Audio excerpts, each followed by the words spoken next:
আসসালামু আলাইকুম, কেমন আছেন সবাই? এই তো 2 দিন পর এইচএসসি পরীক্ষা 2023 সালের আলোচিত সমালোচিত ব্যাচের স্টুডেন্ট আমার বোন। দেখেন আমার ছোট বোনের পড়ার টেবিলের অবস্থা। সে যখন পড়তে বসে আমি তাকে আসলে ডিস্টার্ব করি। এই তো 8:54 বাজে, আমি গেলাম তার পাশে তাকে ডিস্টার্ব করার জন্য, দেখতে গেছিলাম যে সে কী পড়ে। দেখেন তার পড়ার বইয়ের অবস্থা, নমুনা দেখেন আপনারা সবাই, কি স্টুডেন্ট, কি পড়ার। তার এই লেখাগুলো দেখা আমি আসলে হাসতে হাসতে শেষ। আসলে কি বলবো, পড়তে আসলে স্টুডেন্টদের একটু খারাপই লাগে। ওর আসলে পড়াশোনা একটু ভালো লাগে না, 2 দিন পর পরীক্ষা বলে সে পড়তেছে আর কি। তার পড়া দেখলে আমার এবার একটু হিংসা লাগে, এই জন্য তারা একটু মাঝে মাঝে একটু ডিস্টার্ব করতে যাই। আমি বললাম, এই তো রুটিনটা কোথায়? রুটিন তো দেখতেছি না। বলতেছে আমি খাতার পিছে লিখে রাখছি, দাঁড়াও দেখতেছি কোন খাতার পিছে লিখছি, মনে নেই। এখন দেখেন সব খাতা সে বিছরাচ্ছে যে কোথায় লিখলো সে। দেখেন স্টুডেন্টের অবস্থা, 2 দিন পর পরীক্ষা, রুটিন কোন খাতায় লিখছে সেটাই মনে নেই তার।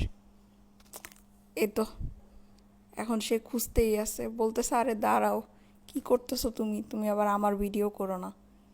আরে না, তোর ভিডিও করতেছি না। এই যে অবশেষে রুটিন খুঁজে পেলো সে। দেখেন লেখা রাখছে সে। আমি আবার একটু ভিডিও করতেছি ফাইজলামি করেই, আবার আবার দেখেন এখন আবার বন্ধ করে রাখতেছে। বলতেছে না, এই খাতাটা সবার প্রথমেই রাখবো, আরে লাস্টে রেখে ফেললাম, আবার ঠিক করে গুছায় রাখতেছে। এই হলো তার পড়ার নমুনা স্টুডেন্ট। এইচএসসির স্টুডেন্ট বলে কথা 2023 সালের। এই তো তার পানির বোতল, এটাতে সে খায়, এটাই তার একমাত্র বোতল, এটা ছাড়া সে কোনো কিছুতেই পানি খায় না। তার কলমগুলো আমি একটু ফেলে দিলাম। এই তো তার বই ধরলেই চিৎকার দেয়। তার চিল্লানির মানে শব্দটা আসলে শোনাতে পাচ্ছি না।